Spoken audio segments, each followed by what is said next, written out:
ఒక ఊరిలోనట అయ్యగారు చాలా దూరం నుంచి ప్రయాణం చేసి చాలా అలిసిపోయి వాక్యం చెప్పడానికి వచ్చారట. వారు అన్నారట, అమ్మా నేను చాలా అలిసిపోయాను, నిలబడి వాక్యం చెప్పలేనమ్మా, నన్ను కొంచెం క్షమించాలి, కుర్చీ వేసుకుని కుర్చీలో కూర్చొని చెప్తాను అని అన్నారట. అప్పుడు సంఘస్థులు అన్నారట, అయ్యగారు మేము కూడా రోజంతా పనికెళ్ళి వచ్చామండి, మీరు కూడా కొంచెం అర్థం చేసుకోవాలండి, మీరు కూడా కొంచెం క్షమించండి అయ్యగారు, మీరు కూర్చుని వాక్యం చెప్పండి, మేము పడుకుని ఇట్టం ఏమనుకోకండి అని అన్నారు. ఒకవేళ నేను కొంచెం ఎక్కువసేపు చెప్తే ఇక్కడ వాతావరణం అలాగే కనబడుతుంది నాకు.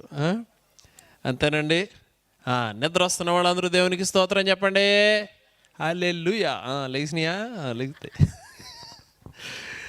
రైట్. ప్రియమైన వారులారా, ఈరోజు ఈ దిన పాఠం మనం 2వ రాజుల గ్రంథం 5వ అధ్యాయం.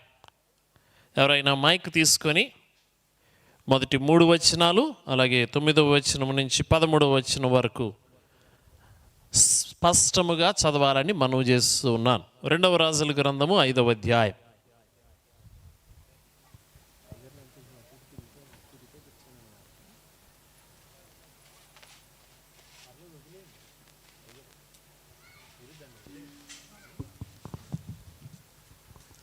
నయమాను గుర్రములతోనూ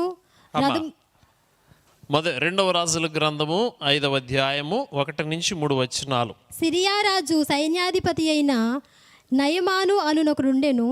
అతని చేత యెహోవాయే సిరియా దేశమునకు జయము కలుగజేసి ఉండెను గనుక అతడు తన యజమానుని దృష్టికి గనుడై దయ పొందిన వాడాయెను.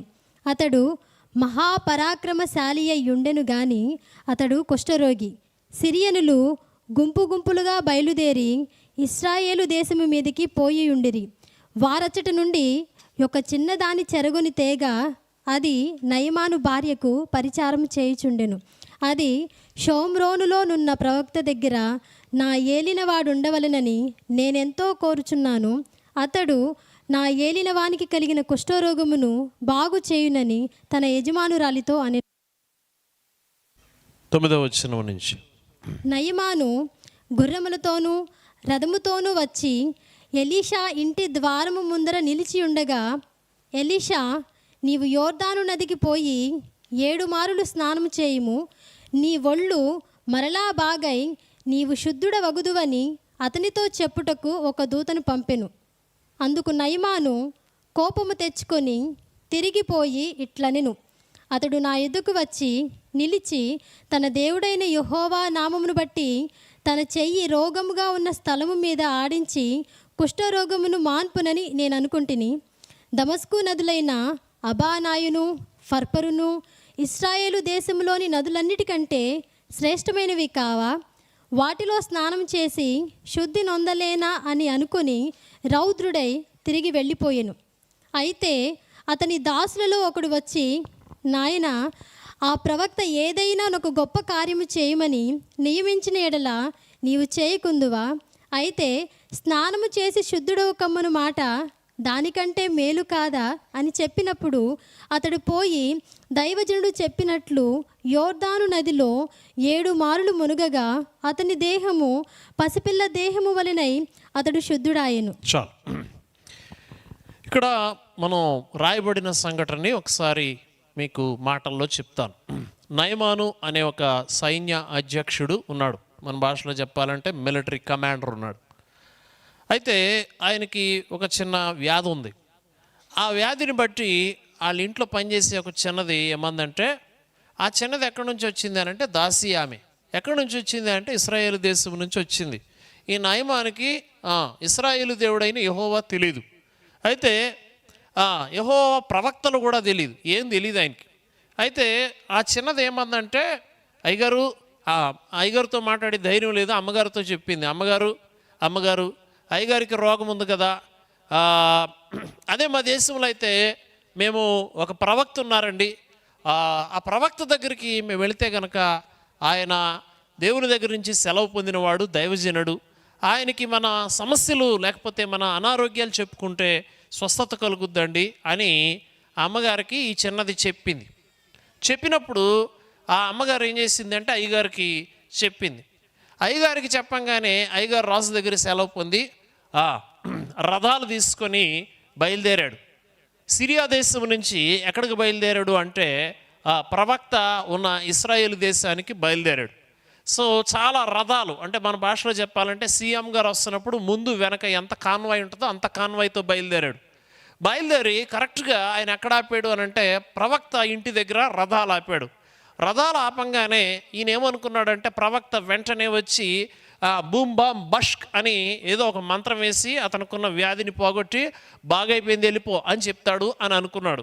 కానీ అది అలా జరగలేదు. ఇంకా రథాలు ఆపంగానే ప్రవక్త దగ్గర నుంచి ఒక సేవకుడు వచ్చి అన్నాడు, ప్రవక్త చెప్తా ఉన్నాడు, నయమాను అనే ఒక అతను వస్తాడు, అతనికి వెళ్ళి యొర్దాను నదిలో 7 మార్లు ములగమని చెప్పు, మునిగితే అతనుకున్న కుష్ఠరోగం తగ్గిపోద్ది అని చెప్పాడు. చెప్పంగానే అతను ఏం చేశాడు అనంటే వెంటనే కోపం వచ్చింది. అదేంటి, నేను వస్తే ఇంత పెద్ద మిలిటరీ దేశ సర్వ సైన్యాధ్యక్షుడిని నేను వస్తే అనగారు, ఏదో ఒక జూమ్ చేసి వదిలేయండి, నేను అటు ఇటు తిరుగుతూ ఉంటానా, నేను ఇంత సర్వ సైన్యాధ్యక్షుడిని వస్తే నా దగ్గరికి రావాలి కదా, సేవకుడి చేత పంపించడం ఏంటి, ఇదేనో మర్యాద అని, అరే తిప్పండ్రా రథాలు, ఇతను వద్దు, ఇతను స్వస్థత వద్దు మనకి, పద అని రథాలని తిప్పమన్నాడు. రథాలు చాలా వేగంగా వెళ్ళిపోతూ ఉన్నాయి. సర్వ సైన్య అధ్యక్షుడు విపరీతమైన కోపంతో ఉన్నాడు. ఇందాక అన్నగారు చెప్పినట్టు ఆ కోపంలో చాలా కోపంగా ఉన్నాడు. ఆ కోపంలో నెమ్మదిగా రథంలోనే పక్కనే ఉన్న సేవకుడు అన్నాడు, అయ్యగారు చిన్న మాట చెప్తానండి అంటే, చెప్పా అన్నాడు. అంత కోపం వద్దు అయ్యగారు, చిన్న మాట చెప్తాను అని అన్నాడు. చెప్పు అన్నాడు. అయ్యగారు ఏమనుకోద్దండి, ఇప్పుడు ఆ ప్రవక్త ఏదైనా 1000 ఆవులు ఇమ్మన్నాడు అనుకోండి, ఇస్తారు కదండి. 1000 కొబ్బరికాయలు కొట్టమన్నారు కొడతారు కదండి. 1000 కేజీలు బంగారం పట్టరమ్మన్నారు అనుకోండి, పట్టరమ్మంటారు కదండి. ఏమి చెప్పలేదు కదా అయ్యగారు, ఎందుకు వెళ్ళి 7 మార్లు మునగమన్నాడు, మునిగితే పోలా అన్నాడు. కొంచెం కోపం తగ్గింది. మళ్ళీ అన్నాడు, రేయ్ తిప్పండ్రా రథాలు అని అన్నాడు. తిప్పిన తర్వాత వచ్చి యొర్దాను నదిలో మునిగాడు. మునగంగానే అతని దేహం ఏమైపోయింది అని అంటే, చిన్న పిల్లవాని దేహం ఎంత స్వచ్ఛంగా నిర్మలంగా ఉంటుందో అతని దేహం అంత స్వచ్ఛంగా నిర్మలంగా మారిపోయింది. ఈరోజు ఈ వాక్య ధ్యానంలోంచి, ఈ చదవబడిన ఈ వాక్యంలో నుంచి కొన్ని స్వార్థ మాటలు విందాం. చిన్న మాట ప్రార్థన చేసుకుందాం. తలలు వంచండి. తలలు వంచి ఈరోజు ఇంకా మీ కుటుంబాల్లో మీ పిల్లలు కానీ, మీ కుమార్తెలు కానీ, మీ కుమారులు కానీ, మీ భర్తలు కానీ, మీ భార్యలు కానీ, మీ కుటుంబాల్లో ఇంకెవరైనా రక్షణ పొందకపోతే ప్రభువా నాతో మాట్లాడు, వారితో కూడా మాట్లాడు, నీ సేవకుని బలపరచని చిన్న మాట ప్రార్థన నాతో పాటు ఏకీభవించాలని మనం చేస్తూ ఉన్నాను. ప్రార్థన చేసుకుందాం. ప్రేమ నమ్మకం కలిగిన మా ప్రియ పరలోకపు తండ్రి, నాయనా మరి నమ్మకమైన దేవుడు, నాయనా మరి ప్రభా సర్వ సృష్టికి వెళ్ళి స్వార్థ ప్రకటించమన్నారు ప్రభా. మీరు ఇచ్చిన ఆజ్ఞతో నాయనా మరి ప్రభా నాయన అనేక మంది నరకానికి పొంచి ఉన్న అనేక మంది బిడ్డలు బయటకు రావాలని ఆశతో నాయన నీ స్వార్థ ప్రకటించడానికి వచ్చాం ప్రభా. నాయన పాపిని అయోగ్యుడైన నీ సేవకుని నన్ను బలపరిచి ప్రభువా మీరే మీ ఆత్మశక్తి చేత నింపి ప్రభువా ఈరోజు అనేక మంది బిడ్డల జీవితాల్లో పరిశుద్ధాత్మ దేవుడు గొప్ప కార్యాలు మీరు జరిగించమని, బలమైన కార్యాలు మీరు జరిగించమని ప్రభువా నిన్ను పైకెత్తి చూపించడానికి పాపినైనా అయోగ్యునైనా నాకు మరొక అవకాశం మీరు దయచేయమని, కనికరించమని యేసు పరిశుద్ధ నామమున ప్రార్థించి వేడుకొంచున్నాము తండ్రి. 1వ వచనాన్ని మనం చూసినప్పుడు చివరి మాట చాలా స్పష్టంగా ప్రవక్త రాశాడు. ఏమని రాశాడు అనంటే, అతడు మహాపరాక్రమశాలి. మన భాషలో చెప్పాలంటే బాహుబలి, మహాపరాక్రమశాలి. కానీ అతడు కుష్ఠరోగి. He is very successful at his career, very successful. But he is a leper.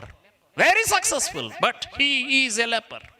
మహాపరాక్రమశాలి, కానీ అతనికి కుష్ఠరోగం ఉంది. అతను చాలా జ్ఞానం కలిగిన వాడు. ఎవరు?